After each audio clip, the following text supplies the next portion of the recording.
सैफई महोत्सव जिस तरीके से नेताजी मनाते थे और कार्यक्रम चलाते थे, आने वाले समय में अगर सैफई महोत्सव हमें शुरू करना पड़ेगा तो हम लोग उसको आगे बढ़ाने का काम करेंगे। और सभी कलाकार आ चुके थे जिन्हें कार्यक्रम करना था, लेकिन लग ऐसा रहा था कि बारिश हो रही है, पंडाल गिर गया है, तो आखिरकार कार्यक्रम कैसे होगा। उस समय फिल्म इंडस्ट्री के ही नहीं बल्कि और बड़े बड़े कलाकार थे।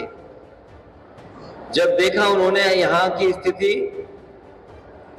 तो उन्होंने कहा कि कैसे कार्यक्रम हो पाएगा।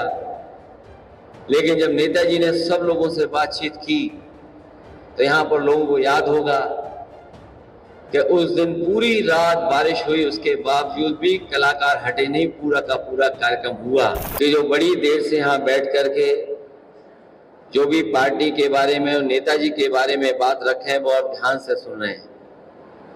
आज जब हम पहली बार यहाँ पर मिल रहे हैं और जयंती मना रहे हैं, उस समय नेताजी हमारे बीच नहीं है।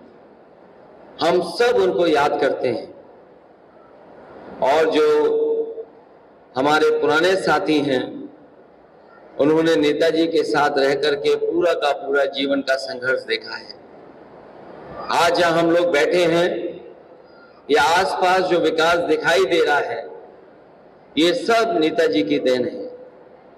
मुझे याद है इस पंडाल में कई कार्यक्रम हुए हैं और एक समय ऐसा था कि हर वर्ष सैफई महोत्सव का आयोजन यहाँ पर होता था। यहाँ पर जो लोग पुराने हैं वो जानते होंगे कि एक बार नेताजी ने यहाँ पर सैफई महोत्सव के कार्यक्रम के माध्यम से सांस्कृतिक कार्यक्रम का फैसला लिया था और उसी साल इतनी बारिश हुई कि जो पंडाल लगा था वो पंडाल पूरा का पूरा ढह गया था और सभी कलाकार आ चुके थे जिन्हें कार्यक्रम करना था, लेकिन लग ऐसा रहा था कि बारिश हो रही है, पंडाल गिर गया है, तो आखिरकार कार्यक्रम कैसे होगा। उस समय फिल्म इंडस्ट्री के ही नहीं बल्कि और बड़े बड़े कलाकार थे। जब देखा उन्होंने यहाँ की स्थिति तो उन्होंने कहा कि कैसे कार्यक्रम हो पाएगा।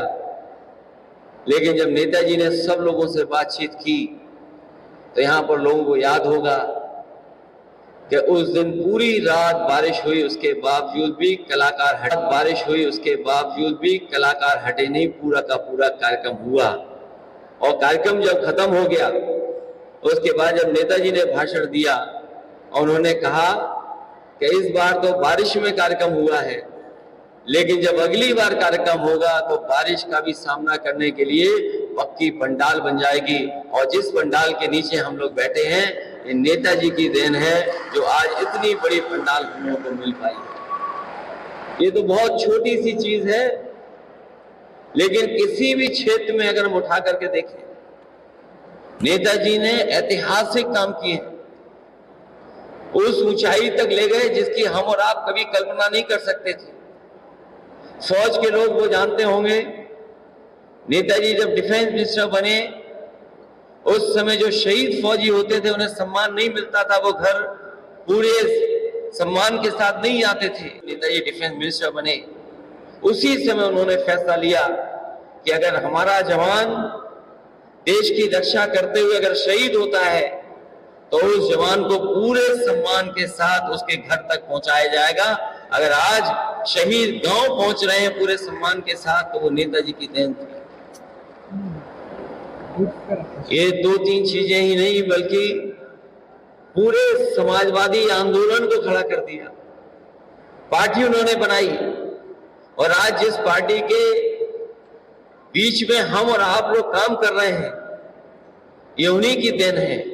और सच्चाई तो यही है कि आज जब हम उन्हें याद कर रहे हैं तो हमें ये संकल्प लेना चाहिए कि जो नेताजी ने रास्ता दिखाया समाजवाद का, जो जीवन भर उन्होंने संघर्ष किया आर्थिक और सामाजिक चुनौतियों का, उस रास्ते पे चल करके हम समाजवादी आंदोलन को और ऊंचाई तक ले जाने का काम करें और संकल्प लें कि जो सपना नेताजी ने समाज के लिए देखा था जो सपना हमारे गरीबों के लिए देखा था, जो सपना हमारे तमाम उन लोगों को जो आजादी के बाद जो अभाव में जीवन यापन कर रहे हैं उनके लिए सपना देखा था, उस सपना को पूरा करने के लिए हम लोग एक एक दिन लगा करके नेताजी का सपना पूरा करें। जहां नेताजी ने समाजवाद सिखाया, वही भाईचारा से लेकर के सौहार्द की राजनीति क्या होती है उसको भी रास्ता दिखाने का काम किया। इसलिए आज के दिन जब हम उन्हें याद कर रहे हैं तो यही संकल्प लें कि समाजवादी आंदोलन को और आगे बढ़ाएं, ऊंचाई तक ले जाएं, जो उनका सपना था वो हम पूरा करें। इन्हीं शब्दों के साथ आंदोलन को और आगे बढ़ाएं, ऊंचाई तक ले जाएं, जो उनका सपना था वो हम पूरा करें। इन्हीं शब्दों के साथ आए हुए सभी लोगों का जो सामने हैं उनका धन्यवाद देता हूं, बच्चों को मैं विशेष धन्यवाद देता हूं और आए हुए मंच पर नेता लोग उनका भी बहुत बहुत धन्यवाद देता हूं कि आज नेताजी के कार्यक्रम में हम सब लोग उनको याद कर रहे हैं और यहाँ पर बैठे हैं। हम आपको भरोसा दिलाते हैं कि नेताजी ने जो काम आगे बढ़ाया था उन कामों को भी आगे बढ़ाएंगे। और अगर हमें सैफई महोत्सव जिस तरीके से नेताजी मनाते थे और कार्यक्रम चलाते थे, आने वाले समय में अगर सैफई महोत्सव हमें शुरू करना पड़ेगा तो हम लोग उसको आगे बढ़ाने का काम करेंगे। इन्हीं शब्दों के साथ आप सबका बहुत बहुत धन्यवाद और